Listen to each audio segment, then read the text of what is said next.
say this. Refund under GST segment 19. So here we have first what are the various situations where a person is able to get the refund. These are the various situations. Just for understanding purpose we need to know this.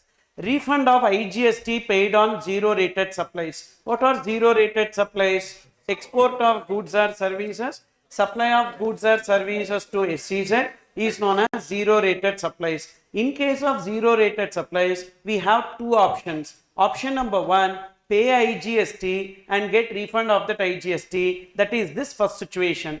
Second situation, refund of unutilized ITC. When you will get refund of unutilized ITC, in two cases you will get, that is zero rated supplies and inverted tax structure. What is inverted tax structure? The rate of GST on outward supply is less than the rate of GST on inward supply. For example, I am purchasing a product, raw material, which is taxable at 18%. Using that, I made a finished product. That finished product is taxable at 5%. The rate of GST on outward supply is less than the rate of GST on inward supply. This is known as inverted tax structure. In this case also, I will get the refund of ITC. So, refund of ITC possible only in two cases, that is on account of zero rated supplies and inverted tax structure. Then number 3, refund on account of deemed exports. So there are some transactions which are regarded as deemed exports under GST. In that case, we will get some refund.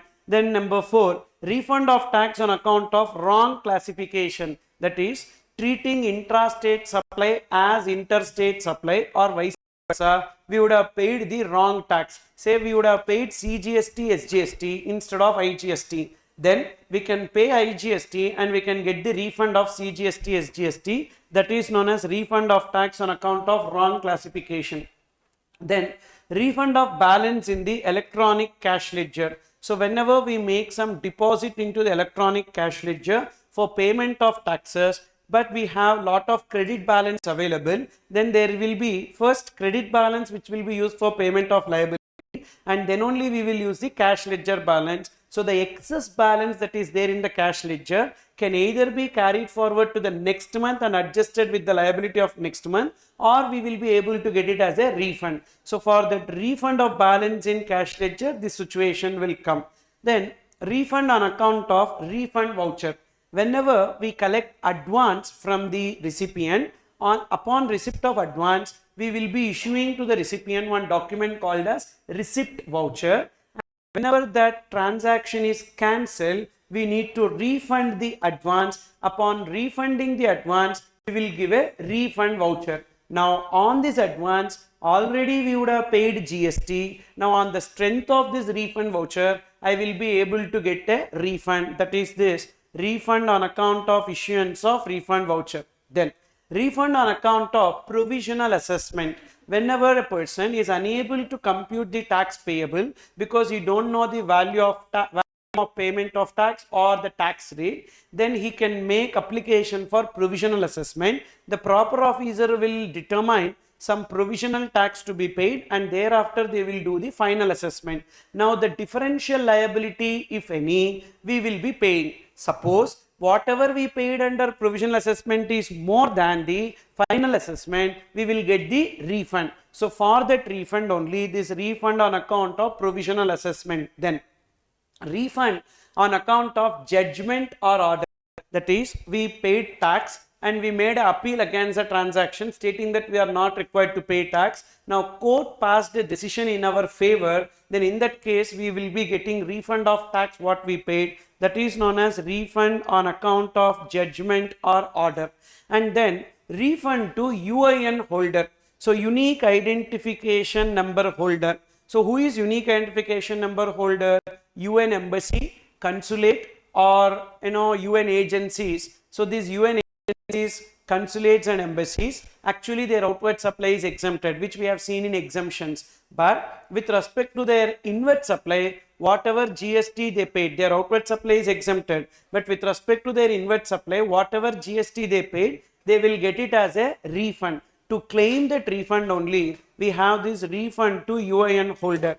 Then refund to unregistered person if the supplier has not issued a credit note. This is a new situation that has been added, applicable November 23 exam, that is whenever recipient is unregistered, there is a time limit for issuance of credit note. Credit note can be given for registered as well as unregistered person. There is no issue with respect to that. But there is a time limit for issuance of credit note, that is 30th November of the succeeding financial year or date of filing annual return, whichever is earlier. Now, beyond that time limit, credit note cannot be issued by the supplier. Consequently, supplier will not return the tax component to the recipient. Supplier collected some amount from the recipient and the transaction got cancelled. The supplier should have given the credit note. If the supplier given the credit note, he will refund the full amount. So whatever GST that supplier paid, he will get as a reduction in liability. But supplier has not issued credit note means he will not refund the tax component. He will retain the tax component because already he paid tax to the government, but he will return only the value component to you. Now in that case, you as a recipient has the burden of tax. You can get the refund. Even though you are unregistered person, you will be able to get the refund. That is this option, refund to unregistered person, that is recipient, if the supplier has not issued a credit note. Apart from these 10 situations, refund can be claimed under the grounds of excess payment of tax also. By mistake, we have paid some tax in excess. That tax paid in excess also we will be able to get it as a refund. These are the various situations where we will get the refund, and the balancing figure is excess payment of tax. Now, you may get a theory question, what are the various situations where a person will be eligible to get the refund? Write any 5 like that. So, like for any 5 points you need to write on this. Now, we are analyzing situation 1 first. Refund in case of zero rated supplies.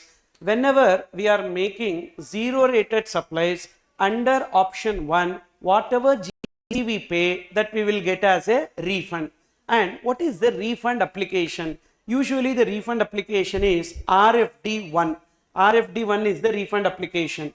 But in case of export of goods on payment of IGST, there is no refund application RFD1. The shipping bill that we file with the customs officer itself will be taken as the application for refund, and this refund will be sanctioned by customs officer, not by the GST officer. Talking about which option? First option. What is the first option? Pay IGST and get refund of that gross IGST. In that case, if it is goods, who will sanction the refund? Customs officer. That's the reason why what is the name of the application? Shipping bill. Because the shipping bill filed with the customs department itself will be taken as the application. Suppose if it is export of services, upon payment of IGST, who will sanction the refund? GST officer only. In that case, what is the application for refund? RFD1. The exporter may supply goods or service or both, subject to such conditions, safeguards as may be prescribed on payment of IGST and claim refund of such tax. Whenever customs officer is sanctioning the refund in case of export of goods, customs officer will cross verify whether these goods are really exported or not. How he will cross verify? He will verify with the document that is filed by the person in charge of the conveyance. Person in charge of the conveyance, that is in case of vessel, its master, in case of aircraft, its pilot, or in case of any vehicle, its guard or conductor, will be filing one document called as import manifest, arrival manifest, or import report. In case of import. In case of export, they will be filing export manifest, departure manifest, or export report. In the document, they need to specify what are the goods which they are really taking outside India. Means whatever goods which we are exporting should be mentioned in those documents. Then only customs officer will know that the goods are really exported. So the person in charge of the conveyance carrying the exported goods duly files a document. What is a document? Proof departure manifest in case of aircraft, export manifest in case of vessel, export report in case of vehicle.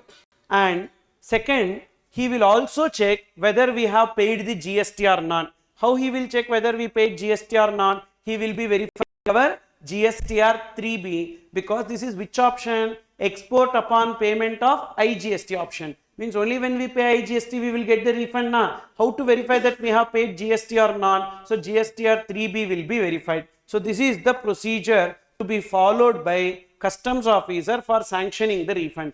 Again, this can be asked as a theory question. What is the safeguards or conditions for the purpose of claiming refund on account of export of goods upon payment of IGST? So this information will be right in the answer. Okay.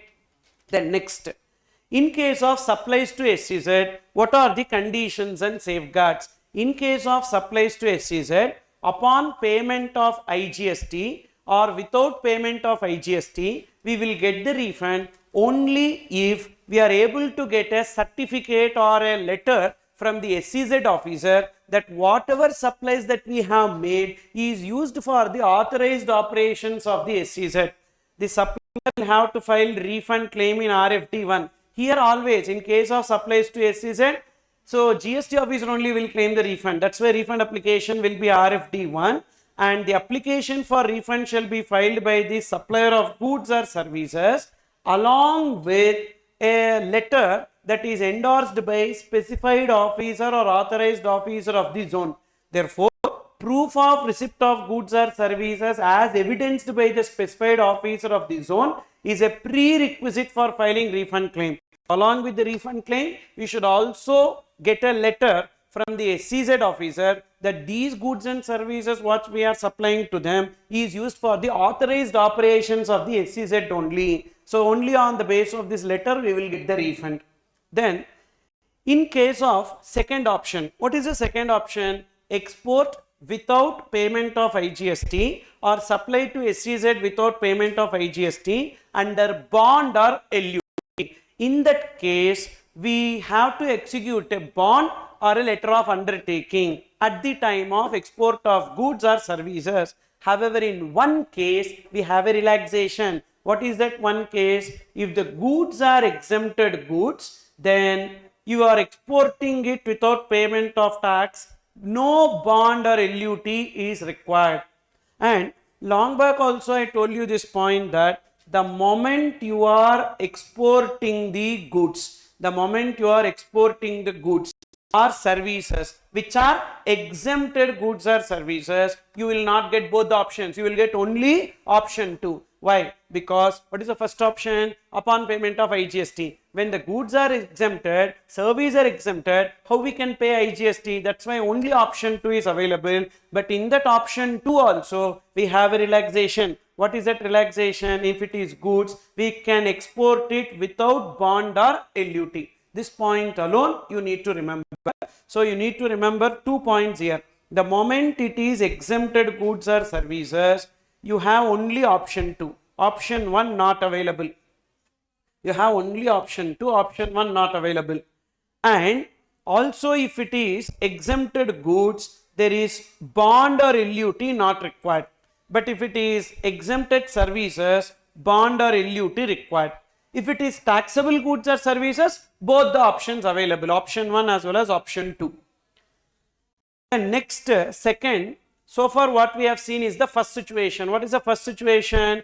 Pay IGST and get the refund of IGST. What is the second situation? Refund of unutilized ITC. What are the two cases where we get refund of unutilized ITC? Zero rated supplies and inverted tax structure. These are the two cases. In case of zero rated supplies, what is the formula for refund? Maximum refund equals to net ITC into zero rated turnover divided by adjusted total turnover. So this is what we need to take, net ITC into zero rated turnover by adjusted total turnover. What should be taken as net ITC? Only ITC on inputs and input services, because we know that under second option we will not get the refund with respect to capital goods. So therefore what should be taken in net ITC? Only ITC with respect to inputs and input services. Now there is some opening balance of ITC. Can we take that opening balance of ITC? No, because see the wording, net ITC means ITC availed on inputs and input services during the relevant period. In question they will give opening balance of ITC. Don't take that. You see, whatever is the inputs and input services purchased or received during the month, so that much only you take. And even you don't take ineligible ITC, you take only eligible ITC. Means what you should do? Blocked credit, you should reduce, and used for exempted, you should reduce, used for non-business purpose, you should reduce, and matched ITC only should be taken. Suppose if it is not reflected in 2B, can we take that here refund? No. So refund will be with respect to matched ITC. Means what? Your supplier should have reported the details in GSTR1, that should be made available to you in GSTR2B. So ITC avail eligible matched ITC on inputs and input service during the relevant period minus ITC refund under 894A4B. What is this ITC refund under 894A4B? That is in case of deemed export. Now concentrate. You are a exporter. You are a exporter and you have purchased some goods from me. Then for me it is called as deemed export. Now whatever GST that I have to pay to government, I can recover it from you. So sale to an exporter is known as deemed export. In that case, I as a supplier to the exporter, I am the deemed exporter. Sale to exporter is known as deemed exports. Understood or not? Here you are exporter, I am selling goods to you. So it is what for me? Deemed export. For you it is what? Export. For me it is what? Deemed export. Concentrate here. Okay, don't sleep. So in case when I am making sale to you, it is a deemed export. I will collect GST from you. When I collect the GST from you, that GST you paid to me, you can get as a refund fully. If you have already got that as a refund, again why will you keep it under ITC? That is why you need to exclude it. Hope you got the clarity. This ITC under 894A4B is the ITC refund which you have already claimed on deemed export. So on that again you will not be able to claim the refund. That's why it should be excluded. Then numerator will be zero rated turnover. Zero rated turnover means what? Turnover of zero rated supply of goods or services, and denominator will be adjusted total turnover. Adjusted total turnover means all turnovers we will take, non-zero rated, zero rated, but don't take exempted turnover. Why you should not take exempted turnover? First of all, is this ITC pertains to exempted turnover? No. That's why in the denominator while taking adjusted total turnover, you should not take exempted turnover. So see this numerator first. Zero rated turnover means turnover of zero rated supply of goods or services. For goods, what you need to do is that take the value of zero rated supplies made without payment of IGST minus supplies in respect of which refund is claimed under 894A4B. Already you claimed some refund there. Or 1.5 times the value of such goods domestically supplied by the same or similarly placed supplier, whichever is lower. Why they have given this part? So we may inflate the export turnover to get more refund. Say for example 1,50,000 is the net ITC and zero rated turnover is 40 lakhs. Adjusted total turnover is 100 lakhs. Then how much refund we will be getting? 1,50,000 into 40 divided by 100, that is 60,000 we will get as refund. Now what I am doing is that I am inflating this export turnover, but total turnover also will inflate. Yes, I know that. So 40 lakhs, I am inflating it to 80 lakhs. When I inflate it to 80 lakhs, denominator also will go by 40 lakhs, which means 140 lakhs. Sir, numerator denominator increased by same amount only. So answer will not change. No, that is not mathematics. Okay. So 1,50,000 into 80 divided by 140 is what? 1,50,000 into 80 divided by 140 is 85,715. Instead of 60,000, I got 85,715. That's what department is telling, no, we will not allow this. So what they are telling, what is the value of this similar goods? The value of this similar goods sold in the domestic market is 30 lakhs. Definitely the export value will be more than the value of similar goods sold in the domestic market, 30 lakhs. Okay. Maximum you can take 30 lakhs into 1.5, 45 lakhs only. You cannot take more than that. 40 lakhs or 1.5 times the similar goods sold in the domestic market, whichever is higher or whichever is lower. Whichever is lower, so therefore 40 lakhs only you can take.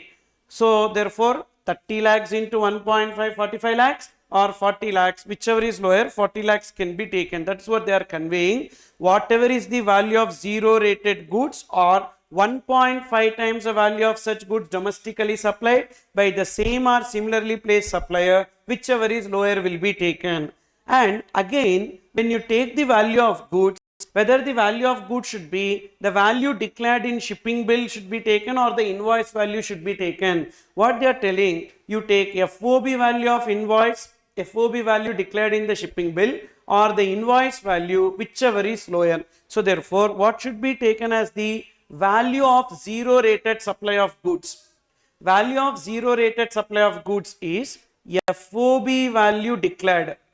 FOB value declared or invoice value, FOB value declared or invoice value or 1.5 times the domestic value, 1.5 times the domestic value, whichever is lower.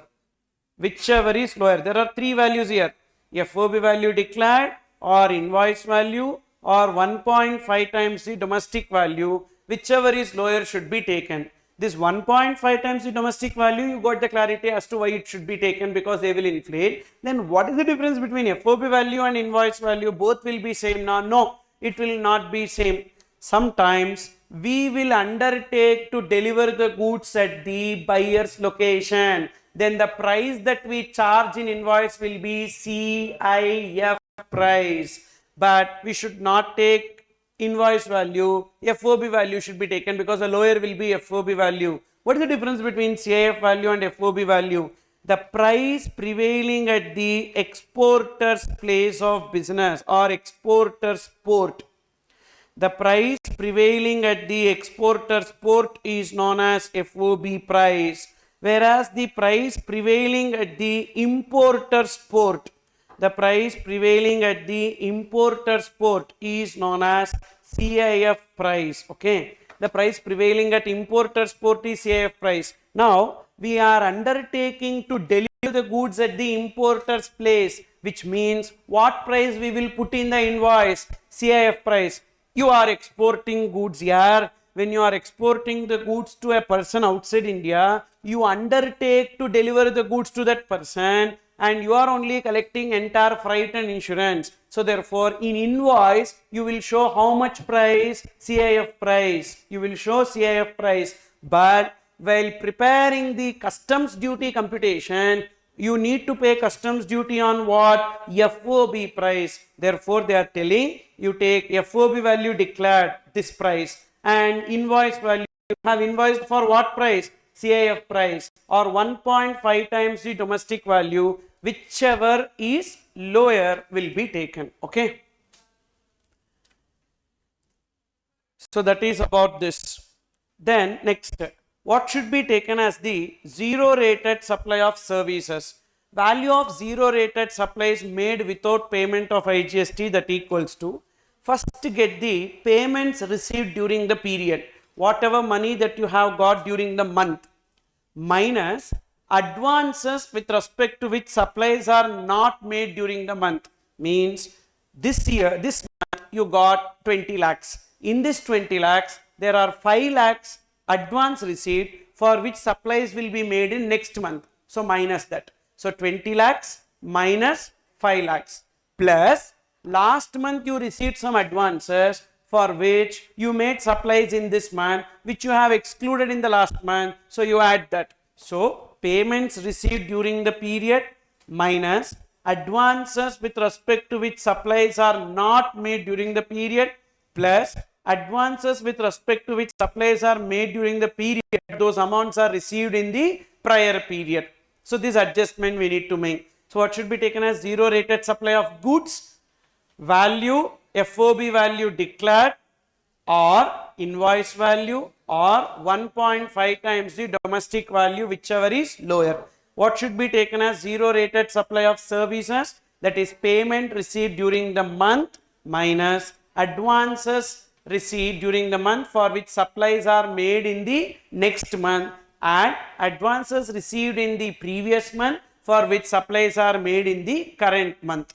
Then adjusted total turnover equals to turnover including turnover of zero rated supply of goods and zero rated supply of services minus exempted supplies. Why exempted supplies should not be taken? Because this net ITC pertains to only taxable supplies, that's why. And even supplies for which refund is claimed under 89.4A.4B should also be excluded. So there is an adjustment related to this refund under 89.4A.4B. What is this refund under 89.4A.4B? We need to understand. So I am just giving you one example for this purpose. So there is a exporter. There is an exporter and this exporter is making purchase of various goods. This exporter located in Maharashtra. Inputs A he purchased and using inputs A he made FGA and exported FGA and he exported that FGA, whereas inputs B, input services C, using this inputs B and input services C he made FGB and FGA is fully exported, whereas FGB is partly sold in India and partly exported. So domestic and export. Again I am repeating, inputs A is purchased and these inputs A is fully used in FGA which is exported. Inputs B,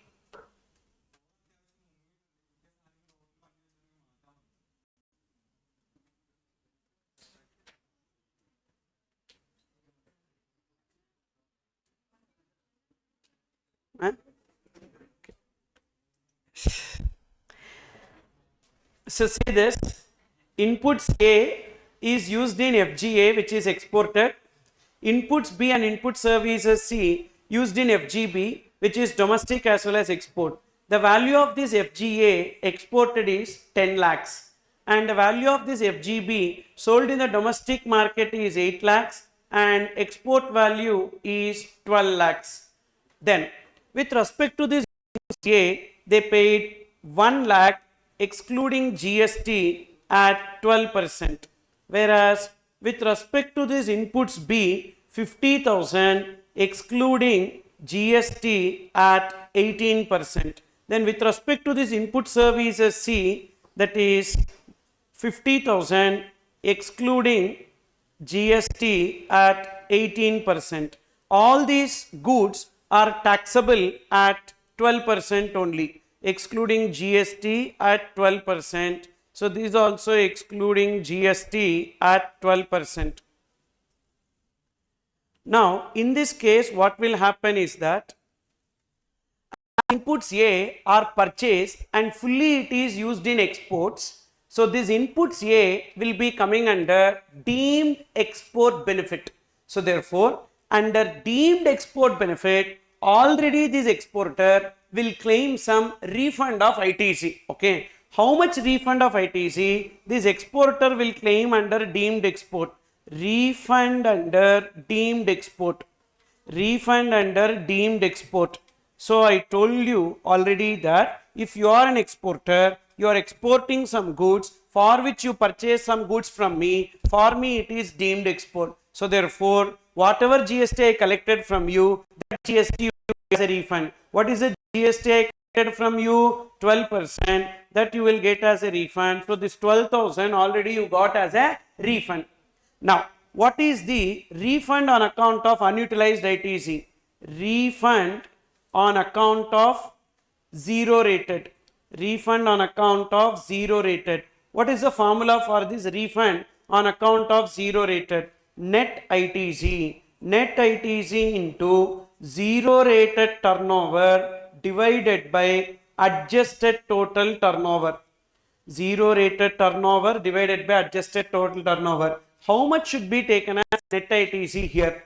Net ITC is 1 lakh into 12% plus 50,000 into 18% plus 15,000 into 18%. How much it comes to inputs and input services? 1 lakh into 12%, how much? 12,000. 50,000 into 18%, 9,000. Again, other 50,000 into 18% is how much? 9,000. So 12,000 plus 9,000 plus 9,000. How much it comes to? 30,000 is your total ITC. In that 30,000, already you claimed a refund of 12,000 rupees. So again, you cannot claim a refund. So therefore, minus 12,000. That is the meaning of this statement. Net ITC equal to, net ITC equals to ITC availed minus ITC refund under rule 49, like rule 89, 4A, 4B. And thereafter, next, into, what is the zero rated turnover in this? So what are the export turnovers? 10 lakhs plus 12 lakhs. What is the zero rated turnover? 10 plus 12, 22 lakhs. But in this 22 lakhs, there is one turnover on which already you claimed the refund. What is the turnover on which already you claimed the refund?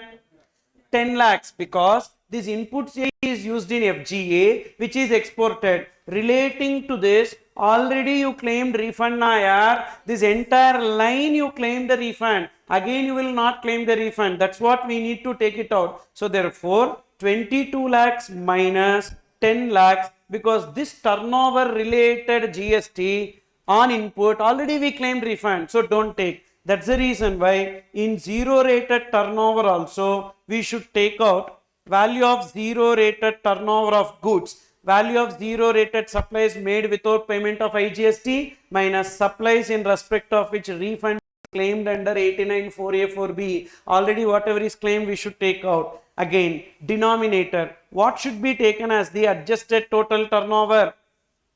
What should be taken as adjusted total turnover? 10 lakhs plus 8 lakhs plus 12 lakhs. How much? 10 plus 8 plus 12?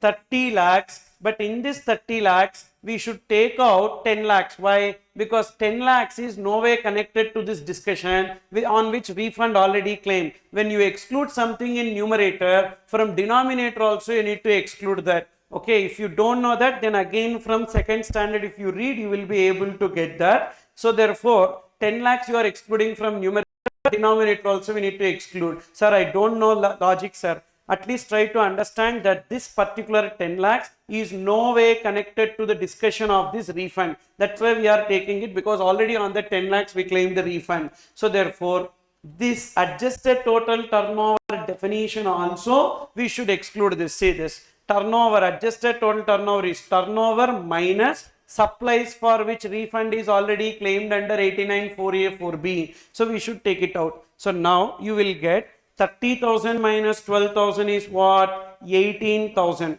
This 18,000 is nothing but, if you ignore this transaction of inputs A and FGA, the remaining itself is 18,000 into. So export turnover 12 lakhs. That is what we got. 22 minus 10. 12 lakhs divided by adjusted total turnover. Adjusted total turnover 12 plus 8, 20. That is what? 30 minus 10, 20 lakhs. So 18,000 into 12 divided by 20, we will get as a refund. See how much refund we are getting? 10,000? 10,800. So already we got 12,000 plus this 10,800. This is the total refund available to the person. Okay. Alternatively, if he is not claiming deemed export refund, so what is the total refund in this case? the total refund in this case is 10,800 plus 12,000, that will be 22,800. Alternatively, he don't have to do this. Alternatively, if refund is not claimed under deemed export, if deemed export refund not claimed, if deemed export refund not claimed, then what will happen? No need to reduce anything like this. So you take net ITC into zero rated turnover divided by adjusted total turnover. So what is the net ITC? The net ITC will be total, that is entire 30,000 you will take. Then because you are not claiming any refund under deemed export, into zero rated turnover. What is the zero rated turnover? 12 lakhs plus 10 lakhs, that will come to 22 lakhs divided by adjusted total turnover, everything you take, that is 30 lakhs. So 30,000 into 22 divided by 30, what is the refund that you will be getting? 22,000. So therefore, which is better here? It is better to take the deemed export refund separately and again claim the refund on account of unutilized ITC, rather than on a straight away, if you go for only refund of unutilized ITC, you will get a lesser refund. Okay. So this is with respect to deemed export refund versus refund of unutilized ITC, and that's what I have given here. What is refund under 89.4A.4B? When purchases of a registered person making zero rated supply, when purchases of a registered person making zero rated supply, who is a person making zero rated supply? Exporter. When his purchases are treated as deemed export, they can claim refund of GST paid on such invoice supply called as deemed export refund. Such refund of ITC should be excluded while computing the refund of unutilized ITC on account of zero rated supplies. In exam also, if you are asked any question like this, wherein both deemed export as well as normal refund of unutilized ITC is there, you do these two computations and show whichever is more beneficial. Okay. So that if you do, it will be nice, but type of question I don't know whether it will be tested in exam or not. So far not tested. So far they tested only a normal question only, but connecting to deemed export also they can make a question like this. Then next one is refund on account of inverted tax structure. What is this refund on account of inverted tax structure? I told you the rate of GST on outward supply is less than the rate of GST on inward supply. It is known as inverted tax structure. In case of inverted tax structure, we will get a refund. How much is the refund that we will get? So have a formula for this purpose. First you need to count. So we need to identify 5 elements. 1, 2, 3, 4, 5. That is, you need to know net ITC. What is net ITC? Net ITC means only inputs. Refund of unutilized ITC. In case of inverted tax structure, we will not get on input services. We will get only on inputs. So therefore, net ITC is only with respect to inputs. ITC with respect to inputs. ITC with respect to inputs. Then number 2. Inverted turnover. What is inverted turnover? Out of the total turnovers, there are some inputs which are used in finished goods. The rate of GST on input is high than the or greater than the rate of GST on output. That is known as inverted turnover. Then you need to know adjusted total turnover. Adjusted total turnover. And then you need to know what is the tax on inverted turnover. Tax on inverted turnover. And then you need to know ITC with respect to inputs and input services. ITC with respect to inputs and input services. These are the 5 things that we need to know in order to arrive at the answer for refund. And what is the refund that we will be getting? Refund equals to, refund on account of inverted tax structure equals to 1 into 2 by 3 minus 1 into 4 by 5. So now there is a change in the refund formula. 1 into 2 by 3 minus 1 into 4 by 5. 1 is what? This net ITC into inverted turnover by total turnover, means you will know how much of the ITC pertains to inverted turnover, minus out of this ITC how much is used for payment of tax on inverted turnover, that is net ITC into tax on inverted turnover divided by ITC with respect to inputs and input services, because not full ITC is used for payment of tax on inverted turnover, even input services related ITC also we might be using. So due to that reason, that proportion we are taking net ITC into tax on inverted turnover divided by, so ITC with respect to inputs and input services. For example, we have some inputs and input services, input services used in manufacture of, so two products. So these are common, inputs and input services are commonly used in order to make two products, FGA and FGB, and on these inputs the rate of GST is 18%, input service also rate of GST 18%, FGA rate of GST 18%, FGB rate of GST 5%. So which one will be called as inverted? FGB is called as inverted turnover. Why? Because the rate of GST on FGB is less than the rate of GST on inputs. So due to that reason, FGB is called as inverted turnover. The value of these inputs is 1 lakh and the value of input service is 50,000, and the value of this finished goods A is say 3 lakhs, and the value of this finished goods B, value of this finished goods A is 2 lakhs and the value of this finished goods B is 1 lakh. Now in this case what will happen? We need to compute the refund of ITC on account of inverted turnover. What are the 5 numbers that we need? Number 1, net ITC, that is ITC on inputs. What is the ITC on inputs here? Net ITC on inputs, 1 lakh into 18%, that will be 18,000. Then inverted turnover. What is inverted turnover here? 1 lakh is the inverted turnover, 1 lakh.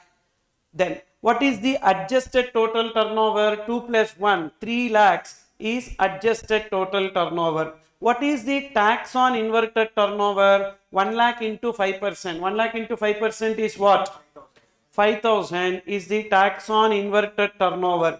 Then what is the ITC with respect to inputs and input services? 1 lakh into 18%, 18,000, 50,000 into 18%, 9,000. So 18,000 plus 9,000, how much? 27,000. So these are the numbers we got. Now what is the refund that we will be getting? So 1 into 2 by 3, that is 18,000 into inverted turnover 1 lakh divided by adjusted total turnover 2 lakhs minus 18,000 into what is the tax on inverted turnover 5,000 divided by what is the total ITC on inputs and input services 21,000. Okay, sorry, 27,000. Now 18,000 into 1 by 2, sorry, 18,000 into 1 by 3. 18,000 into 1 by 3 is what? 6,000 minus 18,000 into 5 by 27. How much? 3,333. So therefore 6,000 minus 3,333, 2,667 you will get as a refund. Logic is very simple. This 18,000 pertains to both inverted turnover and non-inverted turnover. First you identify how much of this 18,000 pertains to inverted turnover. You got 6,000. But out of this 6,000, fully, like you will not get refund. Why you will not get refund? Because you are using some ITC for payment of tax on inverted turnover. What is the tax on inverted turnover? 5,000. But that 5,000 are you going to pay fully out of inputs credit only? You will pay both using inputs credit as well as input services credit. So that's what 5,000 you paid out of 27,000. You got it? 5,000 you paid out of 27,000, to that proportionate we are reducing, so remaining you will get as a refund. So what are the 5 points you need to remember? Net ITC, inverted turnover, adjusted total turnover, tax on inverted turnover, ITC on inputs and input services. So the formula for refund is 1 into 2 by 3 minus 1 into 4 by 5. That is with respect to this refund on account of inverted tax structure. Then one more point we have. In one case you will not get refund of unutilized ITC. What is that? Export subject to payment of export duty. Whenever you are exporting some goods, upon payment of customs duty, you will not get refund of unutilized ITC. Means you will get only option 1. Generally, person will get both the options, option 1 and option 2. But in some cases, only option 2. What are those cases? If the goods and services are exempted, only option 2. Same way, if the goods and services or goods exported upon payment of customs duty, you will not get option 2, you will get only option 1. Okay, generally both the options, option 1 and option 2. In one case, only option 2, export of exempted goods or exempted services, because option 1 don't have GST. Then in case of this export on payment of customs duty, you will get only option 1, you will not get option 2. No refund of unutilized ITC shall be allowed in case where goods are exported out of India subject to export duty payment. So that is about this. Then applicability of inverted tax structure to merchant export. There is another concept called as merchant export. Merchant exports means I will not be making the goods, but I will be giving goods to you. I will manufacture the goods and I will not export. I will give the goods to you. You will be doing the export. So then you are just purchasing from me and you are making the export. Then actually who buy the raw material? I am only buying the raw material, but I am not exporting, you are exporting. So in that case, how I will be getting the benefit? For that they are telling, sale of goods to such third party. So I am selling goods to you now. I will be paying GST at the rate of 0.1%. So example, I am selling goods to you, you are exporting. Now I will pay GST at what rate? 0.1%. Now I purchase some raw materials and all na. On that, whatever GST I paid, I will take as ITC and it will become inverted tax structure. Why it will become inverted tax structure? What is the GST on outward supply? 0.1%. What will be the rate of GST on my inward supply? Definitely more than that.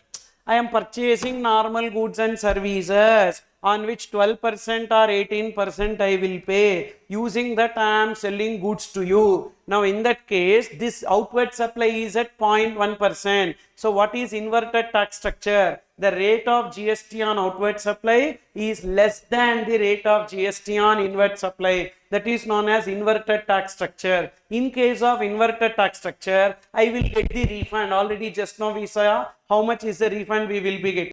So such supplier making supplies to such third party can claim refund of unutilized ITC under inverted tax structure formula. Now you pay GST. How much you pay GST? 0.1%. When I sell goods to you for 0.1%, you pay 0.1% only, Naya. That also you could not tell. So 0.1% you have paid to me. That 0.1% you will get as a refund. Why you will get as a refund? Because you are exporting. So therefore, such third party can avail ITC of that 0.1% and GST paid on inward supplies and should export goods within 90 days from the date of purchase invoice only under bond or LUT without payment of GST. So under which option you should be exporting goods? Upon payment of IGST or without payment of IGST? Without payment of IGST. Now whatever GST that you paid to me, that is 0.1%, you will get as a refund. Instead, why can't we treat it as deemed export itself? Why we have this supply, merchant export, all those things? Because there are only few transactions which are regarded as deemed export. Not all sales made to exporter is deemed export. See there, what are considered as deemed export? supply of goods by a person against advance authorization, supply of goods against EPCG, supply of goods to EOU. These are only considered as deemed export. Means you are having a advance authorization, you are having a EPCG license, or you are a export oriented unit. Then only when I sell to you, it will become deemed export. If you are not having that license, then it is not deemed export. So whatever GST paid, you will not get as a refund. That's why they created this merchant export concept. Got it? What are these AA, EPCG and EOU concepts? Advance authorization, EPCG license and EOU will be given under foreign trade policy. Okay. Okay. We'll continue. Have a look into page number 146. Deemed exports. There are some supplies of goods, only goods, which are considered as deemed exports. That is supply of goods to a person who is holding advance authorization. This advance authorization is a license which is given by DGFT, Directorate General of Foreign Trade, to a person who is engaged in exports. So that is known as supply to a person against advance authorization. Then advance authorization is for the purpose of import of material without payment of customs duty, or for local procurement without payment of GST. This is a license which is given by DGFT to the exporter. Like how advance authorization is for raw material, like that EPCG is for capital goods. That is, a person who is having EPCG license can either import goods without payment, that is import capital goods without payment of customs duty, or locally procure capital goods without payment of GST. If you are making supply to that person who is holding advance authorization or who is holding EPCG, for you it will be treated as deemed export. Same way, there is a export oriented unit. To that export oriented unit, if you are making sales, for you it will be treated as deemed export. These are the 3 points that you need to remember. Then services are not covered under deemed export. What are the benefits in case of deemed exports? Option 1, I am making sales to you, I am the supplier, I will not recover any GST from you, and I will pay GST out of my pocket, I will get it as a refund. So supplier shall not recover GST from the recipient, and he will pay GST by utilizing ITC, and he will get the refund of gross GST. What is the advantage of this option 1? Supplier will be paying GST out of his pocket using electronic credit ledger and cash ledger, but the refund amount will come into electronic cash ledger, means the bank account. So therefore that is the advantage. ITC is converted to electronic cash ledger. Whereas option 2, I am the supplier, I will collect GST from you normally, you will take it as ITC and you will get it as a refund. Either supplier can get the refund in case of deemed export, or recipient can get refund in case of deemed export. Option 2, supplier shall recover GST on outward supply and pay GST. Recipient shall avail ITC and claim refund of GST paid to supplier. Here who will be claiming refund? Recipient can avail ITC even with respect to blocked credits and he will get the refund. So what is the advantage of this option 2? There are some inward supplies which are blocked credit to the recipient. Even those blocked credits also can be taken as ITC, which they can get as a refund. That's the advantage they have in deemed exports. Then, so in case of supplies regarded as deemed export, either recipient or supplier are allowed to file the refund application. The supplier can seek refund only in case where the recipient does not avail ITC. Suppose if the recipient avails ITC and recipient is going to claim the refund. So therefore recipient should give a declaration to supplier that so recipient will not claim any ITC. Same way, if recipient is claiming refund, supplier should give a declaration to the recipient that supplier will not claim refund. Otherwise, without this declaration, refund claim will get rejected. Because as both can claim, if both of them make application, no one will get the refund. That is a disadvantage. That's the reason why either supplier claiming refund or recipient claiming refund. They have to decide, the other person has to give the declaration to them that they will not claim refund. Then situation number 4, refund on account of wrong classification. This is whenever we treat intrastate supply as interstate supply and vice versa, we would have paid the wrong tax. Upon payment of correct tax, the wrong tax what we paid we will get as a refund. But here we don't have to pay any interest. That is the advantage. For example, instead of intrastate CGST, SGST, I paid IGST. Now again I will pay CGST, SGST and get refund of that IGST. Now I am paying CGST, SGST correct tax late, because of which should I pay any interest? Not required, because already I paid the wrong tax. It's only the head which is wrong, but the amount is correct only due to that reason. So refund of wrong tax paid upon payment of correct tax. And here also they need to make a refund application in RFD1. Who will identify whether it is correct or wrong? Either the registered person can identify or it can be identified by the taxpayer. Then refund of wrong tax paid not available if the taxpayer has made tax adjustment through issuance of credit note. Suppose if I have paid CGST, SGST, cancelling this invoice, if I have already given a credit note to you and I have given the rectified invoice, then in that case, why will I go for refund? I will not go for refund. First I gave you invoice CGST, SGST. Now I gave you a credit note cancelling this invoice. Now the transaction got nullified. Now again I will not go for any refund. So therefore that is correct. But when I will go for refund, I paid CGST, SGST. I gave invoice also to you CGST, SGST invoice. Now I will go for IGST payment, then I will get the refund of CGST, SGST paid. What if I am not doing this? It is as good as tax not paid and the other head of tax is excess paid. Like that it will be considered. It's like IGST not paid by the person, CGST, SGST excess paid by the person. That's how it will be reported, because the state's revenue is involved here. That's the reason why they are bringing this point. The next situation is refund to UIN holder. Who is a UIN holder? Unique identification number holder. Specialized agencies of UN, that is UNESCO, UNICEF, WHO, etc. Embassies and consulate, they are called as UIN holders. Their outward supply is exempted. So means they don't have to pay any GST on their outward supply. But if they are having any inward supply from a supplier in India, they will pay some price plus GST. This GST they will get as a refund. Or if they are importing any goods from a person outside India, along with customs duty they pay IGST. This IGST also they will get as a refund.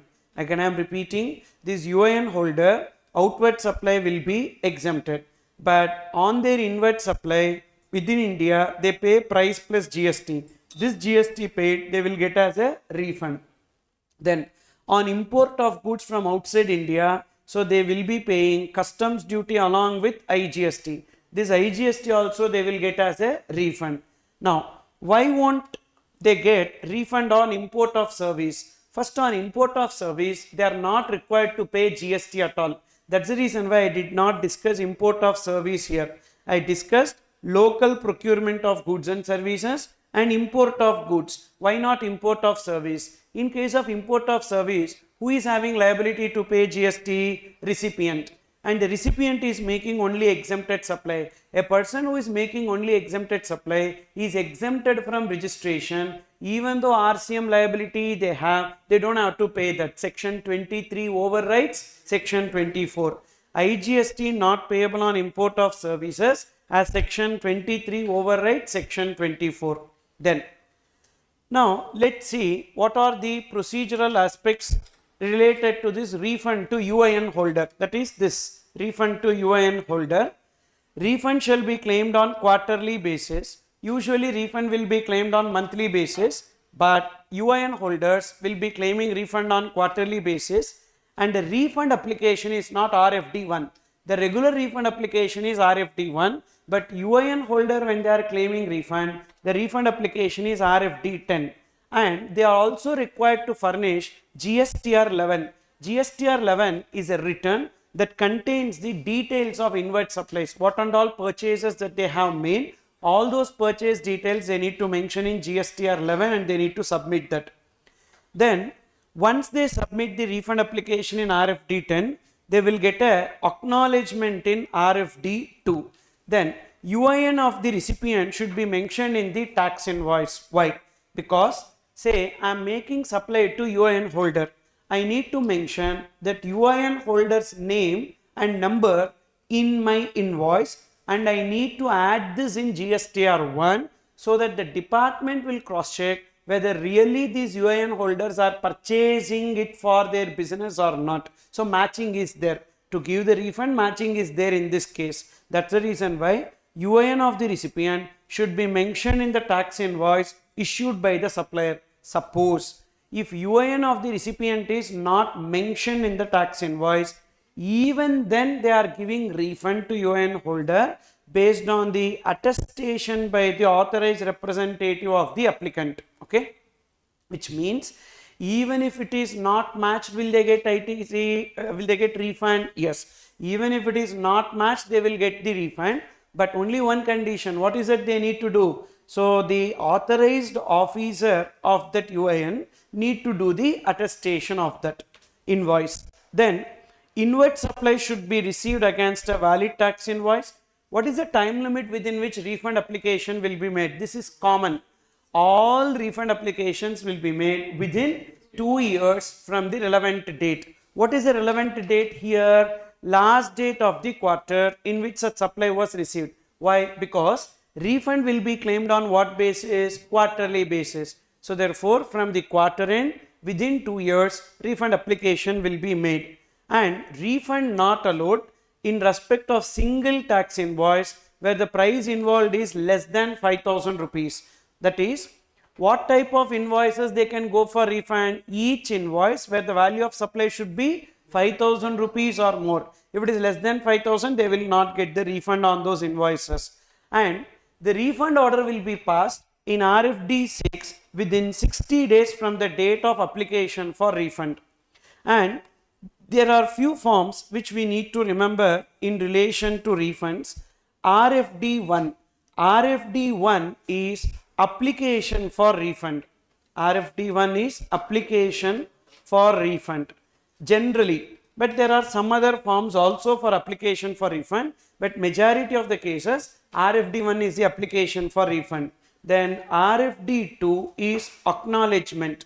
That is, once we have made the application for refund, if the refund application is complete in all respects, we will get an acknowledgement, that is RFD 2. Then RFD 3 is intimation, that is notice or deficiency memo. Notice or deficiency memo. That is, if the application what we have made is not complete in all respects, then we will get a notice or deficiency memo, that is in RFD 3. Then RFD 4 is provisional refund order. Provisional refund order. Why this provisional refund order will be given? In case of zero rated supplies, prima facie within 7 days 90% of the refund claim we made, we will get within 7 days itself 90%. So balance 10% we get in 60 days. So provisionally they will sanction that refund amount, but this facility is available only to the exporters, that is people who are making zero rated supplies. Then RFD 5. RFD 5 is so payment order. Payment order. So refund sanction order is RFD 4 or RFD 6, and once the refund is sanctioned, it should be released to that person. That will be payment order. And RFD 6 will be final refund order. Final refund order is in RFD 6. So these are the 6 forms that you need to remember. RFD 1 application for refund, RFD 2 acknowledgement, RFD 3 notice or deficiency memo, RFD 4 provisional refund order, RFD 5 payment order, and RFD 6 final refund order.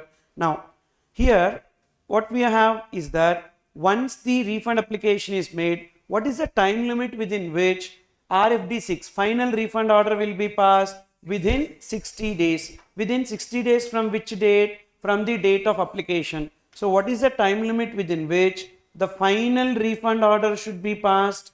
Within 60 days. The time limit should be within 60 days. And what is the time limit within which the provisional refund order will be passed? Within 7 days. Within 7 days, the provisional refund order will be passed. Suppose if the refund order is not passed within 60 days, what will happen? Nothing, interest will be paid to us. What is the rate of interest? 6% per annum. From when it will be paid? From 61st day till the date of refund, they will be paying us the interest. So that is with respect to this forms. And then all these I have given below under procedural aspects. Application for refund. What is the general application for refund? RFD 1. But in case of refund to UIN holder, the application form will be RFD 10. And in case of export upon payment of IGST, what is a refund application? Shipping bill. So there are 3 refund applications. Generally refund application is RFD 1. For UIN holder it will be RFD 10. If you are exporting goods upon payment of IGST, the refund application will be shipping bill. And whenever you are making refund application, you need to complete the Aadhaar authentication. Aadhaar authentication mandatory for filing refund application. Without Aadhaar authentication, refund application cannot be filed. Then once you make refund application, you will get a acknowledgement. What is the form of acknowledgement? RFD 2. What is the time limit within which you will get acknowledgement? Within 15 days of filing application, you will get the acknowledgement. So therefore, from application for refund, what is the time limit within which we get the acknowledgement here? 15 days. So the time limit from application for refund or the notice, deficiency or notice, deficiency memo or notice, the time limit will be 15 days. Means either within 15 days we get a acknowledgement, which means whatever application we filed is perfect. Suppose if you are not getting acknowledgement, which means that we will get a notice or deficiency memo. So within 15 days that will happen. So that is this acknowledgement for refund application RFD2 within 15 days of filing application. If there is any deficiency in application, it shall be communicated in RFD3. Suppose sir, if they communicated a deficiency in RFD3, what should we do? Again we need to make a fresh application for refund, and the subsequent time when we made application for refund, that only will be counted as the application for refund for the first time. So therefore, if we first made an application for refund, we got a deficiency memo. Now again we are filing a revised application for refund.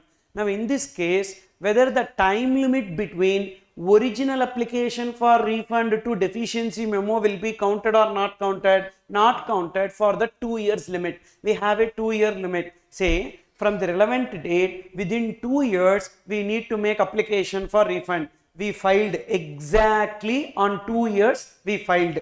Okay. And what happened? We got a deficiency memo in 15 days. Again, we are filing the revised application. Now, this 15 days will be counted or not? If it is counted, the refund application is beyond 2 years and it will get rejected. So, will this 15 days be counted or not counted? Not counted. That is this. Time limit for filing refund claim is within 2 years from the relevant date. While counting this 2 years, period from the date of filing refund claim till the date of communication of deficiencies shall be excluded. Understood? Then next, this 2 years time limit is not applicable in one case, that is refund of balance in the cash ledger. We discussed multiple situations where we get the refund. In that one situation is what? Refund of balance in the cash ledger. To get that refund of balance in the cash ledger, this 2-year time limit is not applicable, which means even if you make application for refund after 5 years also, they should be giving you this money. But only case where we don't have time limit for application of refund is this, okay. Time limit of 2 years not applicable in case of refund of excess balance in the cash ledger. Then what will be taken as the relevant date? This is very important for MCQ purpose. What they will give is that we all know 2 years will be the time limit, but from which date? 2 years is okay, from which date? So that's why we need to know the relevant date, and through a logic we will try to understand. In case of export of goods, so logically when you should make application for refund, when the goods leave the country, correct? Then in case of export of services, when you should make the application for refund, whenever you got the currency in foreign exchange or invoice, whichever is later. See there, in case of export of goods, only when the goods leave India, from there 2 years will be counted. Then in case of export of services, invoice date or payment date, whichever is earlier or whichever is later, whichever is later. In case of deemed exports, date on which return is filed by the supplier, actual date of filing return or due date of filing return? Actual date of filing return, not due date. So in case of deemed exports, date of filing return.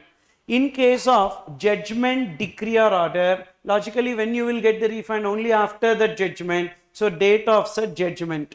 In case of refund of unutilized ITC on account of inverted tax structure, so it should be due date of 3B. We generally get confused between these two only. So for refund of unutilized ITC, due date of 3B. For deemed export, it is the actual date of 3B. Is it clear? In case of deemed exports, actual date of 3B is taken as relevant date. In case of refund of unutilized ITC, it will be due date of 3B. That too, refund of ITC on account of what? Inverted tax structure. In case of supplies to SEZ also, due date of 3B. In case of provisional assessment, when the refund will arise?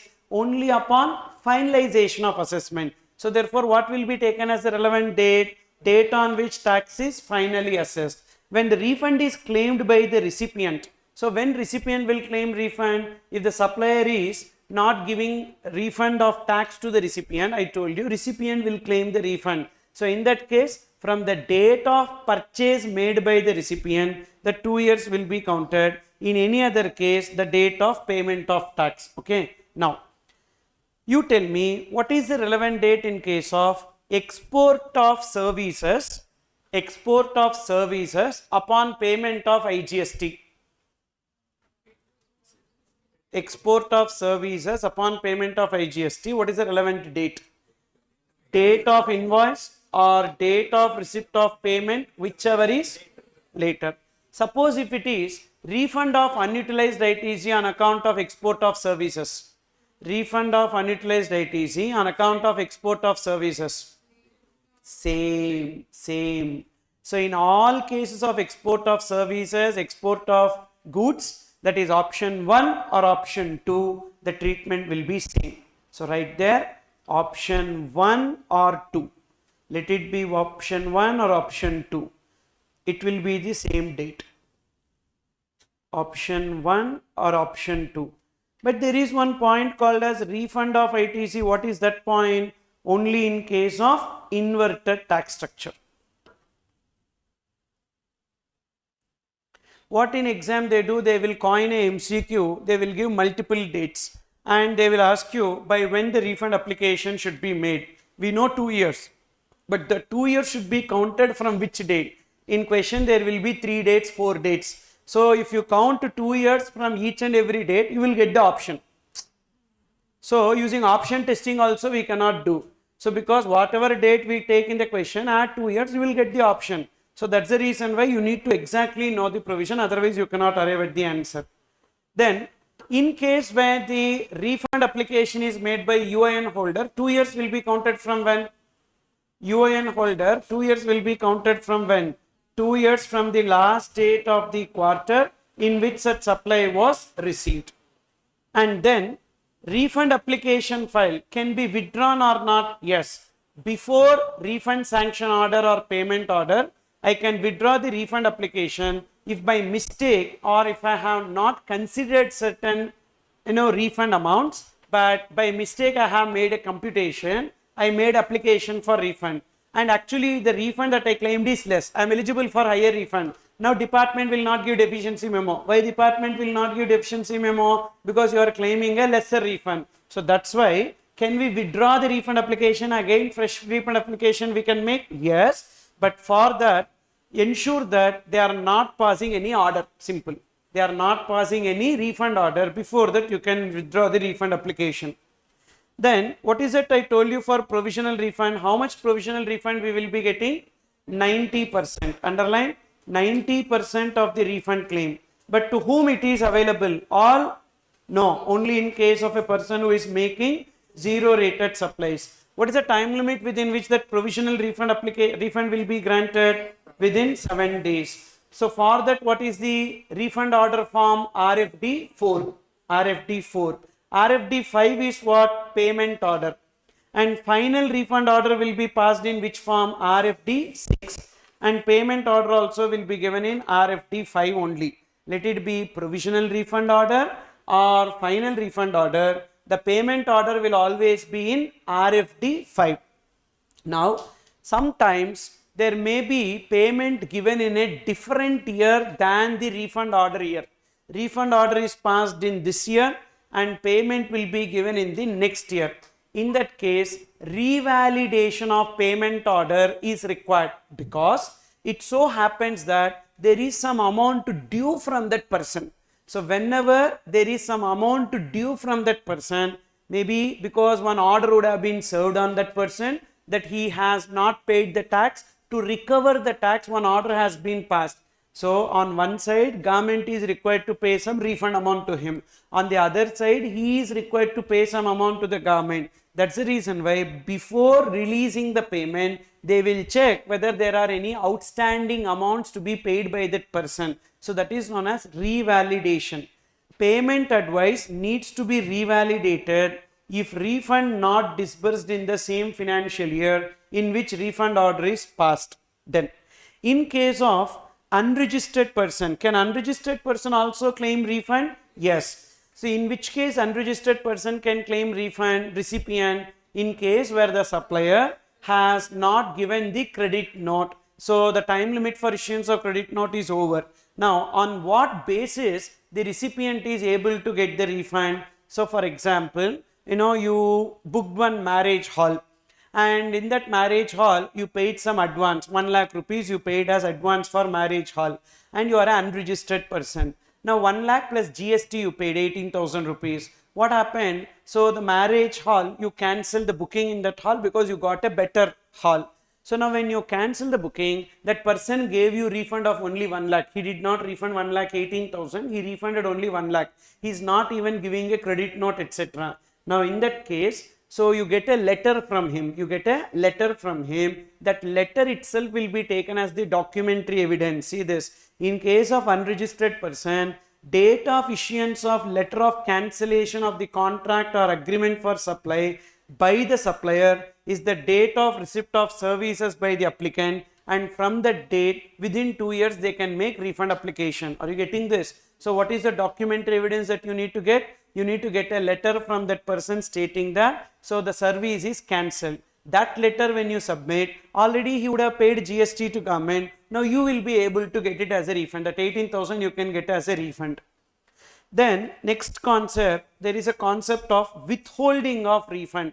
That's what I told you. Whenever there is some outstanding demand against a person, means a person is required to pay some amount, but he did not pay it. Okay, and order has been served. Now some refund is due to that person. That refund will be withheld. It will not be given to that person.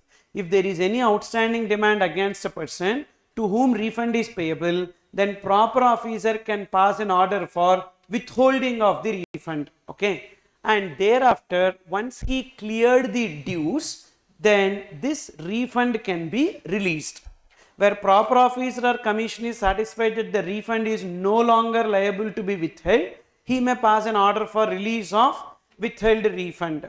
And first they need to pass an order for release of withheld refund, and then only they need to sanction the refund. Okay, that is this. Then refund subject to unjust enrichment. What does it mean? You should prove that you have not passed on the burden to next person. For example, you paid provisional assessment tax 18%, but the final assessment is only 12%, means you are eligible for a refund of 6%. But what if you already recovered 18% from your customer? Means already you recovered the burden, like you passed on the burden to the next person. How you will get the refund? You will not get the refund. So always you need to prove that you did not transfer the burden of tax to the next person. How to prove that? For that you need to file one document. So either it will be self-certified document or it will be certified by a CA or CMA. If the refund claim does not exceed 2 lakhs, you need to make a self-certified document stating that you did not transfer the burden to the next person. If the refund claim exceeds 2 lakh rupees, then you need to get a CA or CMA certificate that you have not transferred the burden to the next person. Refund is subject to condition that there is no unjust enrichment, means refund shall not be granted if registered person failed to prove that burden is not transferred to the recipient.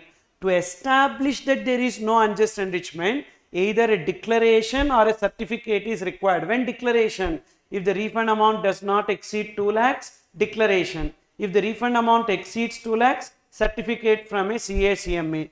But in some cases, neither declaration nor certificate is required. Okay? Generally, at the time when you go for refund application, you should prove that there is no unjust enrichment. But in the following cases, in these cases, so 6 cases, neither declaration nor CMA or CA certificate. What are those 6 cases? Number 1, refund of IGST paid on export of goods or services. Option 1. Refund of IGST paid on export of goods or services. Then second, refund of unutilized ITC on account of zero rated supplies or inverted tax structure. Option 2. You got it? Then next, number 3, refund arising on account of refund voucher. Then wrong classification. Why? Because the whatever wrong head only you paid, so therefore no need to prove unjust enrichment there. Then refund of excess balance in the cash ledger. And finally, refund claimed by the unregistered recipient, because he is only bearing the burden. So where he passed on to the next person, so no need to prove unjust enrichment. These are the 6 cases where neither declaration nor certificate is required. Very, very important theory question. So this will definitely be tested for the forthcoming exam. So what are the situations where refund subject to unjust enrichment is not applicable? Like that they will ask. So 6 situations you need to write. Refund of IGST on account of export of goods or services, refund of unutilized ITC on account of zero rated supplies or inverted tax structure. Number 3, refund on account of refund voucher. Number 4, wrong classification. Number 5, excess balance in cash ledger. Number 6, refund claimed by the unregistered recipient. Suppose if you are not proving that there is no unjust enrichment, then what will happen? In that case, the refund amount will go to Consumer Welfare Fund. If applicant fails to prove that there is no unjust enrichment, such refund due shall be credited to Consumer Welfare Fund. So it will not be paid to that person. Also, any income from the investment of the amount credited to the fund is also deposited in that fund. That is, using that fund, what they will do, they will be using for investment activities. Now on investment they will get a return. That return also will go into the Consumer Welfare Fund. And a committee is appointed for utilization of that fund. And for what purposes it can be utilized? It can be utilized for consumer welfare activities. It can also be utilized for marketing expenses of CBIC. So CBIC will be doing lot of marketing now. Pay your GST on this due date. One paper ad they will give. And even on the train and all they will do stickering work. So GST you have to pay honestly, like that and all. So all these publicity expenses they can use. How much they can use? See there. Committee shall make available to CBIC 50% of the amount credited to the fund each year, and for publicity or consumer awareness on GST, provided the availability of funds for consumer welfare activities is greater than 25 crores per annum. What is that? Amount credited into the fund into 50%. Okay, amount credited into the fund during the year into 50%, or the amount in the fund in excess of 25 crores, whichever is lower. You understood? Again, I am repeating, amount credited to the fund that year into 50%, or the amount available in the fund minus 25 crores. Why 25 crores? Because 25 crores minimum they should keep. So remaining amount, so whichever is lower, to that extent they can spend for the consumer awareness, publicity and consumer awareness on GST. Again, somewhere in a MCQ this point will be tested. So for that it will be useful. With that we completed refund under GST. Okay.